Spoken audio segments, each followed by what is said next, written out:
നമസ്കാരം. ഇന്ന് മുതൽ നമ്മൾ 10 മിനിറ്റ് ക്ലാസ്സസ് എന്ന് പറയുന്ന ഒരു പുതിയൊരു രീതി നമ്മൾ അവലംബിക്കുകയാണ്. അതായത് 10 മിനിറ്റ് ടൈമിൽ നമ്മൾ ഡിഗ്രി ലെവൽ മെയിൻസിൻ്റെ ടോപ്പിക്സ് നമ്മൾ കവർ ചെയ്ത് തീർക്കുകയാണ്.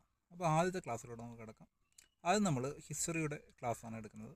ഹിസ്റ്ററിയുടെ ലോക വിപ്ലവങ്ങൾ എന്ന് പറഞ്ഞ ഭാഗത്ത് ആദ്യമായിട്ട് അമേരിക്കൻ സ്വാതന്ത്ര്യ സമരത്തെക്കുറിച്ചാണ്. അപ്പോൾ തുടക്കത്തിൽ തന്നെ പ്രാതിനിധ്യമില്ലാതെ നികുതി ഇല്ല എന്ന് പറഞ്ഞ ഒരു സ്ലോഗനാണ് നമ്മൾ പറയുന്നത്.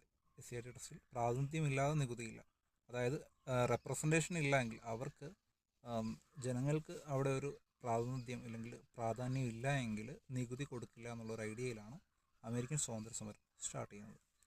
18-ാം നൂറ്റാണ്ടിൻ്റെ രണ്ടാം പകുതിയിൽ വടക്കേ അമേരിക്കയിലെ വിവിധ ഭാഗങ്ങളിൽ മുഴങ്ങിയ മുദ്രാവാക്യമായിരുന്നു ഇത്. ജെയിംസ് ഓട്ടിസ് ആണ് ഈ മുദ്രാവാക്യം, പ്രാതിനിധ്യമില്ലാതെ നികുതിയില്ല എന്ന മുദ്രാവാക്യം രൂപകൽപ്പന ചെയ്തത് ജെയിംസ് ഓട്ടിസ് ആണ്. ജെയിംസ് ഓട്ടിസ് രൂപകൽപ്പന ചെയ്ത ഈ മുദ്രാവാക്യം പ്രകാരമാണ് നമ്മൾ അമേരിക്കൻ സ്വാതന്ത്ര്യ സമരം പഠിക്കുന്നത്. എന്താണെന്ന് നമുക്ക് നോക്കാം. അപ്പോൾ അമേരിക്കൻ ജനത ഈ ഒരു മുദ്രാവാക്യം ഉയർത്തി. 16-ാം നൂറ്റാണ്ടിൻ്റെ ആരംഭം മുതൽ യൂറോപ്പിൽ നിന്ന് വടക്കേ അമേരിക്കയിലേക്ക് ജനങ്ങൾ കുടിയേറാൻ തുടങ്ങി. അതായത് 16-ാം നൂറ്റാണ്ട് ആരംഭിച്ചപ്പോഴത്തേക്ക് തന്നെ യൂറോപ്പ് എന്ന് പറഞ്ഞ വൻകരയിൽ നിന്ന് വടക്കേ അമേരിക്ക എന്ന വൻകരയിലോട്ട്, ഈ മാപ്പ് കാണുന്ന, ഈ സ്ക്രീനിൽ കാണുന്ന ഈ മാപ്പ് എന്ന് പറഞ്ഞു കഴിഞ്ഞാൽ വടക്കേ അമേരിക്കയുടെ മാപ്പാണ്. വടക്കേ അമേരിക്കയിലോട്ട് ജനങ്ങൾ കുടിയേറാനായിട്ട്, മാറി പാർക്കാനായിട്ട് സ്റ്റാർട്ട് ചെയ്തു.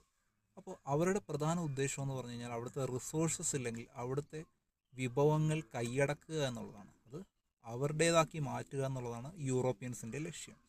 അപ്പോൾ അങ്ങനെ 18-ാം നൂറ്റാണ്ടോടെ ഇംഗ്ലണ്ട് വടക്കേ അമേരിക്കയുടെ കിഴക്കൻ തീരങ്ങളിൽ 13 കോളനികൾ സ്ഥാപിച്ചതായി കാണാനൊക്കുന്നു. അത് വടക്കേ അമേരിക്കയുടെ കിഴക്കൻ തീരങ്ങളിൽ.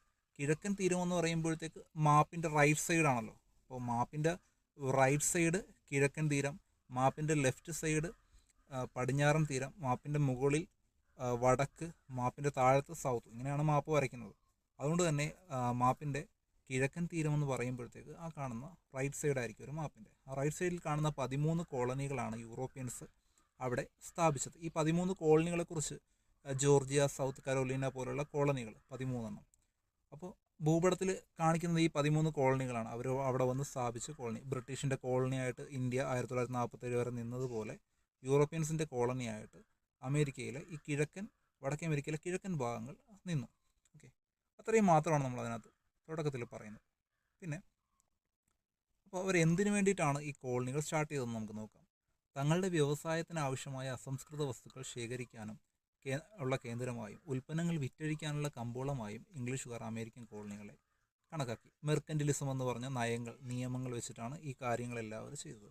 അതായത് അവരുടെ വ്യവസായത്തിന് ആവശ്യമായ അസംസ്കൃത വസ്തുക്കൾ എന്ന് പറഞ്ഞാൽ എന്താണ്? നമുക്കിപ്പോൾ ആവശ്യമുള്ളത് ഒരു ഉദാഹരണത്തിന് ഇപ്പോൾ ഒരു കാർ ഉണ്ടാക്കാനുള്ള അസംസ്കൃത വസ്തുക്കൾ എന്തൊക്കെയാണ്? അതിൻ്റെ മെറ്റൽ പാർട്സ്, അതിൻ്റെ പ്ലാസ്റ്റിക് പാർട്സ്, ഇതൊക്കെയാണ് കാർ ഉണ്ടാക്കാനുള്ള അസംസ്കൃത വസ്തുക്കൾ അല്ലേ.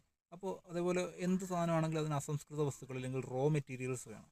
അപ്പോൾ അങ്ങനെയുള്ള അവരുടെ ഓരോ വ്യവസായങ്ങൾക്കും ആവശ്യമായ റോ മെറ്റീരിയൽസിന് വേണ്ടിയിട്ട്, അപ്പോൾ ഇത് നമ്മൾ ഉദാഹരണം പറഞ്ഞാണ്, അന്ന് പണ്ടത്തെ കാലമാണ്.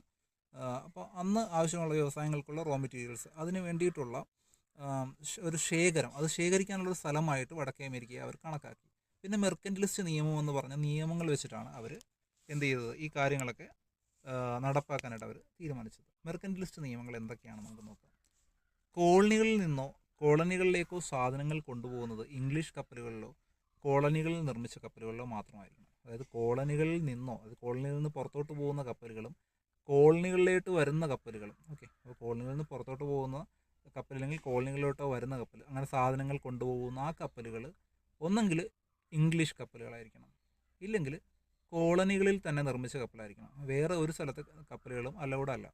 അപ്പോൾ അതായിരുന്നു മെർക്കൻറ്റിലിസ്റ്റ് നിയമങ്ങളിൽ ഒരു നിയമം എന്ന് പറഞ്ഞാൽ. എന്താണ്?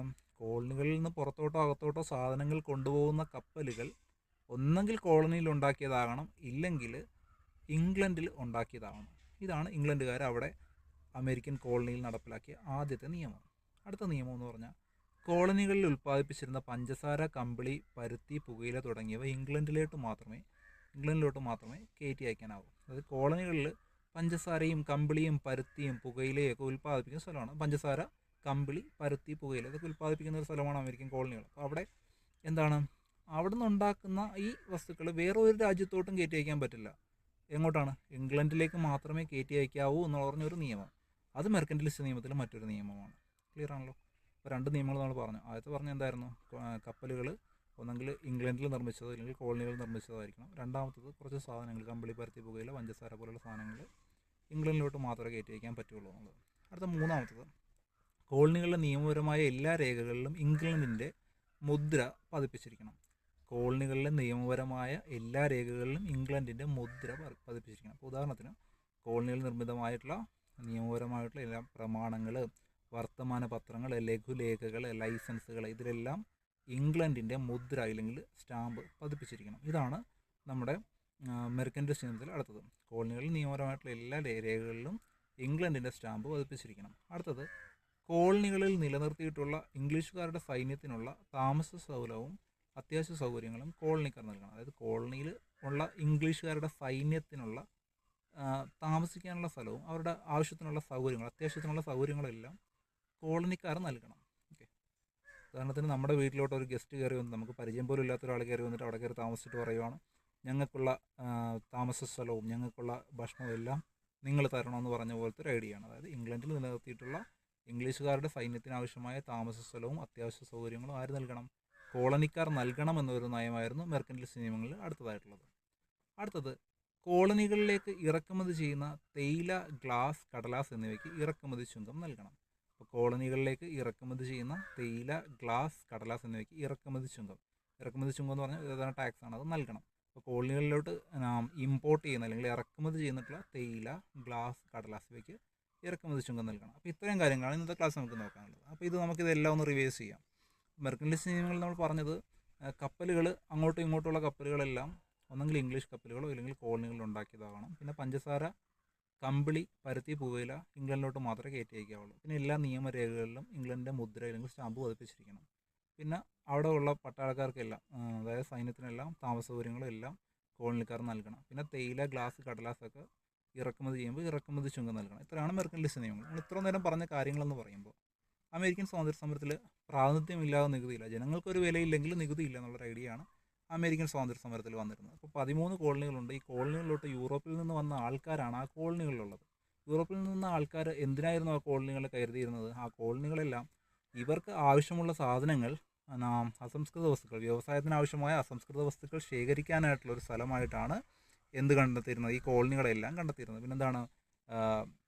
ആ വ്യവസായത്തിന് ആവശ്യമായ സാധനങ്ങൾ ശേഖരിക്കാനും അതേപോലെ അവരുടെ സാധനങ്ങൾ, ഇംഗ്ലണ്ടിൻ്റെ സാധനങ്ങൾ അവിടെ വിൽക്കാനും വേണ്ടിയിട്ടായിരുന്നു കോളനികൾ കണ്ടിരുന്നത്. അപ്പോൾ മെർക്കൻറ്റിലിസ്റ്റ് നിയമങ്ങൾ എന്ന് പറയുമ്പോഴത്തേക്ക് എന്താണ്? 1, 2, 3, 4, 5 നിയമങ്ങൾ. 5 നിയമങ്ങൾ എന്തൊക്കെയായിരുന്നു പറഞ്ഞത്? 5 നിയമങ്ങൾ എന്ന് പറയുമ്പോഴത്തേക്ക് കപ്പലുകൾ അങ്ങോട്ടും ഇങ്ങോട്ടും ഉള്ളത് ഇംഗ്ലണ്ടിൽ തന്നെ ഉണ്ടാക്കിയതോ ഇല്ലെങ്കിൽ ആ കോളനികൾ തന്നെ ഉണ്ടാക്കിയതോ ആണ്.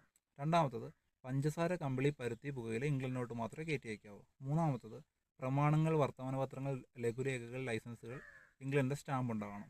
കോളനികളിലുള്ള എല്ലാ സൈന്യത്തിൻ്റെ എല്ലാ കാര്യങ്ങളും കോളനിക്കാർ നോക്കണം. പിന്നെ തേയില, ഗ്ലാസ്, കടലാസ് എന്നിവയ്ക്ക് ഇറക്കുമതി ചുങ്കം നൽകണം. ഇറക്കുമതി ചെയ്യുന്ന സാധനങ്ങൾക്ക് ഇറക്കുമതി ചുങ്കം എന്തിനൊക്കെയാണ്? തേയില, ഗ്ലാസ്, കടലാസ് എന്നിവയ്ക്ക് ഇറക്കുമതി ചുങ്കം നൽകണം. അടുത്ത ക്ലാസ്സിൽ നമുക്കിതിൻ്റെ മറ്റ് ഡീറ്റെയിൽസ് ആയിട്ടുള്ള ബോസ്റ്റൺ ടീ പാർട്ടി പോലുള്ള കാര്യങ്ങൾ നമുക്ക് ബാക്കിയുള്ള വിപ്ലവങ്ങളിലോട്ട് നമുക്ക് കടക്കാം. അപ്പോൾ ഇതുപോലുള്ള വീഡിയോസും ഇനിയും ചാനൽ അപ്ലോഡ് ചെയ്യുന്നതായിരിക്കും. ഇതൊരു സീരീസ് നമ്മൾ സ്റ്റാർട്ട് ചെയ്യുവാണ്. അപ്പോൾ ന്യൂ ഇയറൊക്കെയാണ്. ന്യൂ ഇയറിൽ നമ്മൾ ഈ സീരീസ് സ്റ്റാർട്ട് ചെയ്യുവാണ്. ഈ സീരീസ് കണ്ടിന്യൂ ചെയ്യും. അപ്പോൾ കൂടുതൽ വീഡിയോസ് കാണാനായിട്ട് ചാനൽ സബ്സ്ക്രൈബ് ചെയ്യുക, കൂട്ടുകാർക്ക് വീഡിയോ ഷെയർ ചെയ്ത് കൊടുക്കുക. ഇപ്പോൾ ന്യൂ ഇയർ ആണ്, നമ്മൾ ഇനിയും പഠിച്ച് തുടരും, നമ്മുടെ ലക്ഷ്യത്തിലെത്തുന്നവരെ നമ്മൾ തുടരും എന്നുള്ള ഒരു ഐഡിയയോടുകൂടി മുന്നോട്ട് പോവുക. നമ്മൾ ഈ ഒരു കാര്യം എടുത്തു വെക്കുമ്പോൾ നമുക്ക് തടസ്സങ്ങൾ വരുന്നതിന് കാരണം നമുക്ക് കിട്ടാൻ പോകുന്ന ഒരു ടാർഗറ്റ് അല്ലെങ്കിൽ കിട്ടാൻ പോകുന്ന ഒരു കാര്യം, അങ്ങനെ ഒരു ഗവൺമെൻറ് ജോബ് എന്ന് പറയുന്നത് അത്രത്തോളം വലുതായത് കൊണ്ട് തന്നെയാണ് നമുക്ക് ബുദ്ധിമുട്ടുകൾ അനുഭവപ്പെടുന്നത് പഠനത്തിനിടയിൽ എന്നുള്ളത് മനസ്സിലാക്കുക. അപ്പോൾ കോൺഫിഡൻ്റ് ആയിട്ടിരിക്കുക. എല്ലാവർക്കും ഹാപ്പി ന്യൂ ഇയർ. അപ്പോൾ ഇത്രയേ ഉള്ളൂ. അടുത്ത വീഡിയോ കാണും വരെ ബൈ ഫ്രം വിഷ്ണു.